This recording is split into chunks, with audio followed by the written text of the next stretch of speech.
of Heroes 2 is a game with 5 distinct factions, each with their own strengths and weaknesses. Today, we are focusing on OKW, and the 2 build orders that I would recommend you open with.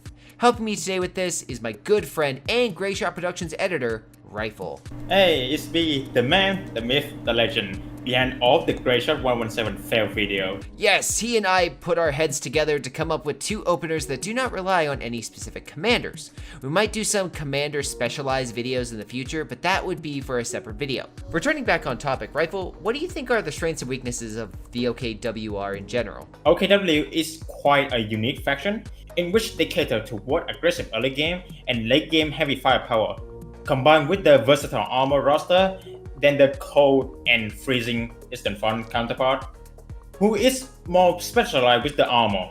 However, that leaves the mid-game quite lacking compared to other factions, and often need to commit to a build to stay relevant. In early game, they have access to cheap versatile melee infantry in the form of Volksgrenadier that allow you to spam out in early game, Kuba wagons for early long-range harassment and reconnaissance, T1 AT gun to shut down ultralight vehicle play, and Storm Pioneer with a high close-range DPS. The mid-game, however, is more tricky than other factions because your Volk is not as strong as Allies' melee infantry once the Allies get their veterancy and weapon upgrade, and your light vehicle, namely the Panzer II and the Puma, are too specialized compared to like a T-70 or Stuart, and often harder to place when the Allies have the AT support for the tanks.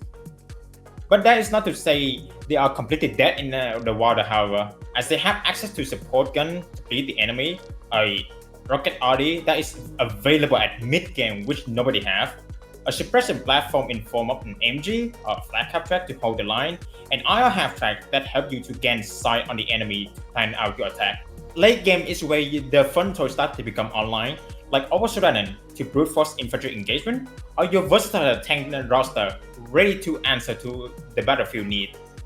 OKW have access to something that Austin can get is a true stock 60 range tank destroyer to deal with Allies tank destroyer, alongside with Panther for frontal tank engagement and versatile Panzer IV. While they can coin the King Tiger, I wouldn't really recommend getting it in general or getting it at your first tank, as it needs a huge support army to be effective, and often it can get kite out of firing range by Allies tank destroyers. Yeah, well said, well said. Well, here, let's dive into the first build, which is the medical opening. The medical opening primarily is going to be focusing on, well, getting down that medical to help your frontline infantry and getting 2 support guns to deal with allied infantry. So, if you are going to start with this, the first thing you want to do is get a Volk, or Sturm, or a Kubel. If you're on a 3v3 or 4v4 map that has a lot of close quarter combat, I would recommend the Sturm. It is a bit more advanced of an opening, but if you sneak up on allied infantry, you will shred them. But do be aware that due to the aggressive and high-risk nature of that opening, it relies on you to catch the enemy at close range, and if you lose that engagement with the double Sturm open, you will be set back in the game and suffer a huge disadvantage compared to your other options. The more basic opener of the 3 is the Volk choice. You would get a Volk on an open map where there is more medium to long range combat. For a wide open map, you can go with the Kubel. Steppes is a great example of such a map. One of the things that is really appealing to the Kubel is if you micro correctly, you can bleed the enemy without losing any of your own manpower. You can also use it to decap territory behind enemy lines, so they suffer less resource gain and have to spend more time to recap it. After you choose one of the 3, your main objective is to get your Volk count to 3 squads as quick as possible to cover your front line. This means if you went Kubel or Sturm, you still want to get 3 Volks. But if you went Volks first, you can get 2 Volks and the extra manpower can be used to tech up or on something else that you currently need.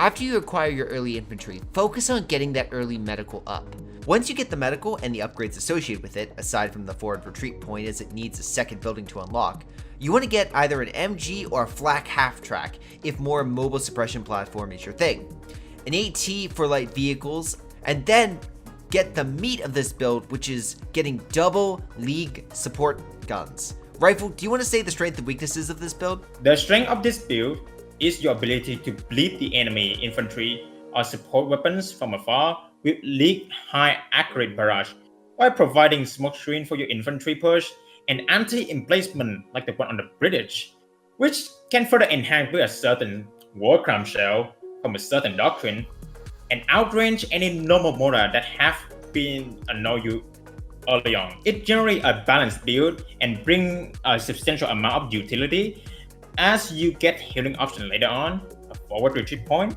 an option to get AA for counter-aircraft, an IR half-track for vision, and indirect fire that can do well pretty much nearly at anything that you're gonna encounter. The downside, however, is it manpower heavy, which is sometimes can be an issue for taking or beating new unit if the enemy can bleed you.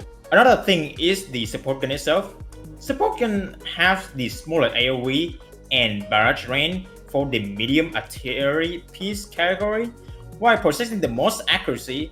So more often than not, you're gonna need two of them to compete on the battlefield, and due to its lower range and AoE, it naturally can get outclassed by other medium artillery pieces like Packhauser, 120mm Mora, or British emplacement. So space them out and reposition if you don't want to get shelled.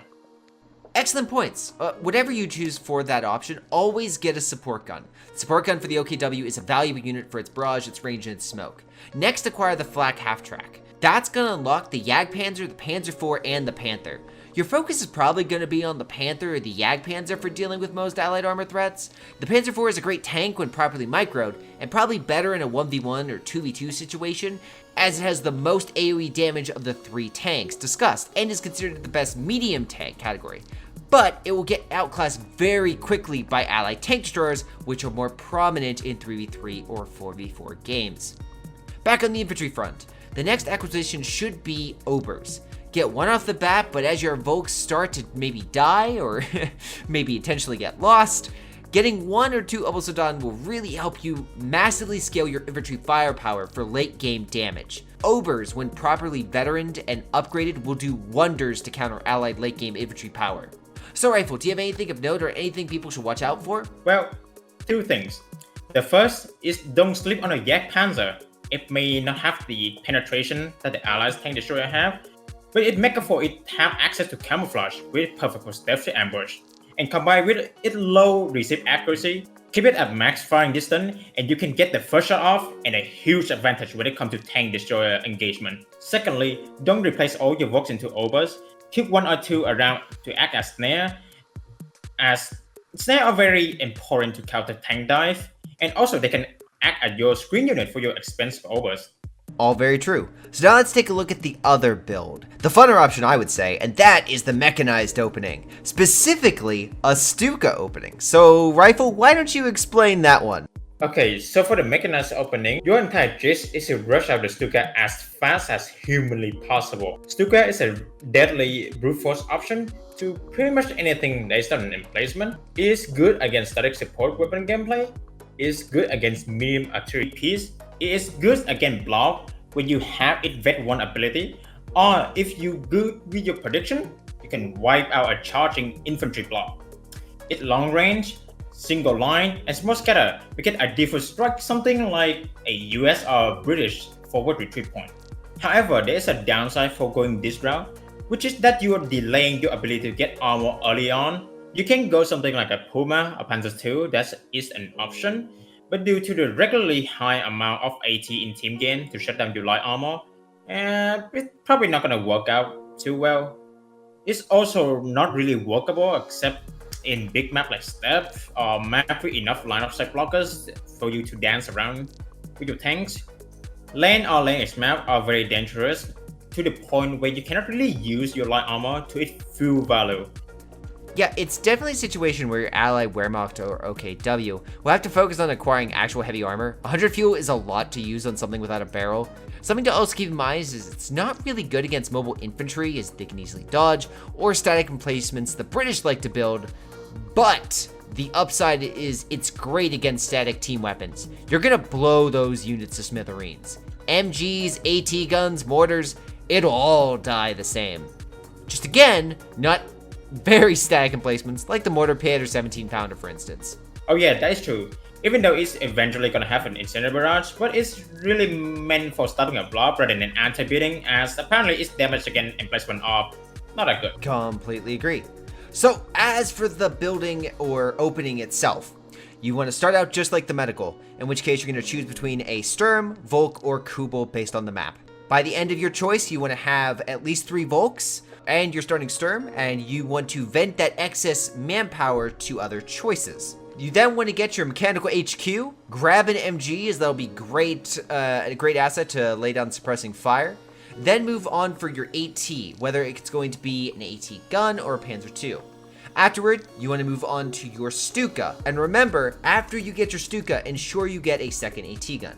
This will allow you to have double the anti-tank firepower in case someone were to do a dive on your front line and try to snipe your Stuka. You can also replace this with something else, like a Puma, but again, in a 3v3 or 4v4 situation, you're really going to find it lacking, especially in the late game. Whether you choose an AT gun or the Puma, you then want to move on to the Flak HQ and get your own tank. I would highly recommend in this situation getting a Panther as a great anti-tank deflector to again continue protecting your Stuka. Your Stuka should at this point be doing enough infantry damage that you don't need to get something else to also fill that role. Once you do that, you want to continue just like we mentioned with the medical build by getting 1 or 2 Oberkommando and replacing your Volk with Oberkommando as time goes on to better match allied late game firepower. So that is the mechanical build, and one thing I do want to stress is always ensure where you place your buildings. It's something that's kind of a general recommendation for OKW is don't put it too close to the front to be, destroyed, but also don't put it too far back as to not be an asset to your team. But in any case, that has been our recommendations on how to open with an OKW without choosing a commander or being commander specific. Rifle's been a massive help in making this video, and I greatly appreciate his advice, so thank you, Rifle. Alright, thank you for having me here. Yeah, of course. But in case, what are your thoughts, guys? What are your favorite openers for the OKW? Do you have a commander that you prefer going or you'd like us to cover in the future? Let us know in the comments down below. But until next time, I'm greyshot151 in the company of a legend that is Rifle, and we will see you all next time. Hey guys, before you go, let me give a special shout out to Aphyria, Folkvard, Joey G240, Balam, Ace, Tony B, Ion, Little Koosh, Samuel McKinney, Seth Coopers, and Jacob Oswald. Thank you guys so much for your awesome support and generosity. If you guys want additional content, check out the links above. Otherwise, I'll see all of you next time.